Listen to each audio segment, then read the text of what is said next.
बुद्धिमानी लोकांची 5 लक्षणं. क्रमांक 1, ही लोक स्वतःसोबत वेळ घालवणं जास्त पसंत करतात. क्रमांक 2, पटकन कोणावरही विश्वास ठेवत नाहीत.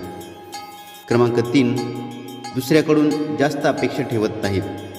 क्रमांक 4, त्यांची कामं त्यांच्या पद्धतीनेच पूर्ण करतात.